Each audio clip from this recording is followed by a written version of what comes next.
पशु और इंसान में क्या अंतर है? तो रोहन इधर आएगा, बताना।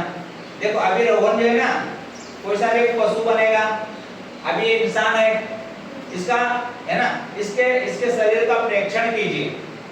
जब प्रेक्षण कहा जाए तो हमको देखना है कि इसके 2 पैर है और 2 हाथ है और एक सिर है और पूरा धड़ शरीर है। प्रेक्षण करा सबने। अब देखिए इसके, ये अभी मनुष्य है, इसके 2 हाथ है, हाथ खड़े करो, हाथ दिखाना, ये हाथ और पैर देखो, ये रहे पैर। ठीक, अब आपको क्या करना है? पशु बनना है। ये पशु बनना है, कुत्ता बन गया, बिल्ली बन गया, गाय बन गया, बैल बन गया। ठीक, अब देखिए खड़ा हूं। अभी पशु में और मनुष्य में कुछ अंतर लगा आपको? देखो अभी पशु मनुष्य है ना, इसके 2 हाथ है और 2 पैर है। अब ये पशु बनेगा, अब अंतर देखिए, छोड़, अब देखिए अब इसके कितने हाथ है और कितने पैर है? हाथ नहीं है, क्या हो गए? 4 पैर है।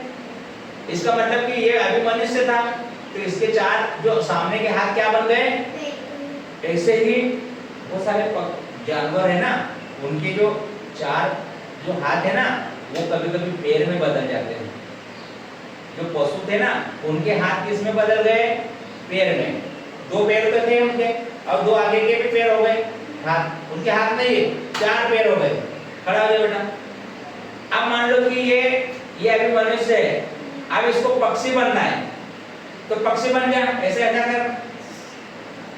तो देखो इसमें क्या हुआ? इसके पहले कितने हाथ थे? कितने हाथ? 2 हाथ थे और 2 पैर। अभी इसके हाथ है कि हाथ गायब हो गए? ये हाथ गायब हो गए और उसके हाथ क्या बन गए? पंख बन गए।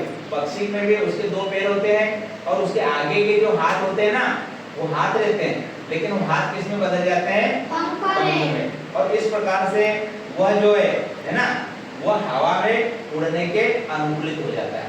जब ऐसे ऐसे पंख चलाता है तो हवा को नीचे दबाता है, ऐसे ऐसे करता है और हवा उसको ऊपर धकाती है। बस ऐसे ऐसे कर, यदि हमारे हाथ भी पंख बन जाए तो हम भी पक्षियों की तरह हवा में उड़ सकते हैं। चलिए, पक्षी के बारे में हमने पढ़ा, चलो गए चौकोर आ गया, उसमें नंबर आ रहा है ना। पक्षी के बारे में पढ़ा है ना। तो पक्षी के बारे में यदि एक प्रश्न पूछा जाए कि पक्षी उड़ते क्यों हैं, है ना, मजेदार प्रश्न है। फिर प्रश्न हम कर सकते हैं, जैसे अभी हमने तिलचट्टे के बारे में पढ़ा था, काकरोच के बारे में पढ़ा था। तो काकरोच की हमने विशेषताएं देखी और उनकी विशेषताएं क्या देखी कि वो जमीन पे भी चलता है, दीवार पे भी चलता है और उड़ भी जाता है। तो जैसे हम मनुष्य है तो हम इनमें से क्या दीवार पे चढ़ सकते हैं? नहीं। हम सिर पे क्या कर सकते हैं? सिर पे चढ़ सकते हैं, पूजा भी बोले, है ना। ना हम उड़ सकते हैं ना दीवार पे चढ़ सकते हैं। लेकिन काकरोच जो है वो जमीन पे तो चला लेकिन दीवार पे भी चिपक के चला और उड़ा भी। इसका मतलब कि उसमें 2 विशेषताएं ज्यादा है। ऐसा क्यों? ये प्रश्न है। और ऐसा इसलिए है क्योंकि काकरोच का जो है ना शरीर इस हिसाब से बना है, इस ऐसा अनुकूलित शरीर बना है कि उसके वो दीवार पे भी चल सकता है, खड़ी दीवार पे, और उड़ भी सकता है। अब हम अगला पॉइंट हमारा आता है पक्षी, है ना। तो पक्षी क्या करते हैं? पक्षी की 2 विशेषताएं, एक तो जमीन पे चलते हैं और जमीन पे चलते हैं और उड़ते हैं। तब फिर प्रश्न यहाँ खड़ा होता है ना कि पक्षी उड़ कैसे सकते हैं, उड़ते क्यों हैं? ऐसा क्या होता है कि पक्षी उड़ जाते हैं? कुछ तो बात होना चाहिए ना, है ना।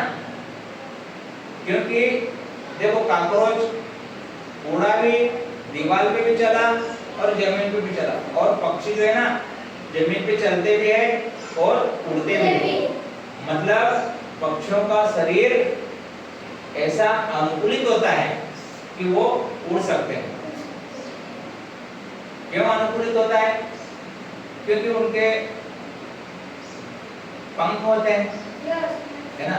दूसरी चीज, उनकी जो हड्डियां रहती है वो खोखली रहती है। खोखली समझ लो, खाली, और उसमें हवा भर जाती है। तो मालूम है हवा जब किसी चीज में भरती है ना तो वो हल्का हो जाता है। इसका एक उदाहरण मैं आपको समझा रहा हूँ। देखिए गुब्बारा जो है ना, वो खाली गुब्बारा है ना, उसको रख दो, उसमें हवा नहीं भरना है तो वो उड़ेगा हवा में? नहीं उड़ेगा। अब मैंने ये गुब्बारा लिया, उड़ा दिया, ये हो गया। अब देखो उड़ रहा है ना वो, इसका मतलब वो क्यों उड़ रहा है? हवा के कारण। इसीलिए पक्षियों की हड्डियां खोखली रहती है और उसमें हवा भरी रहती है, तो वो थोड़ा उनको उनका वजन हल्का हो जाता है ना। आप मेरे को बताओ कि देखिए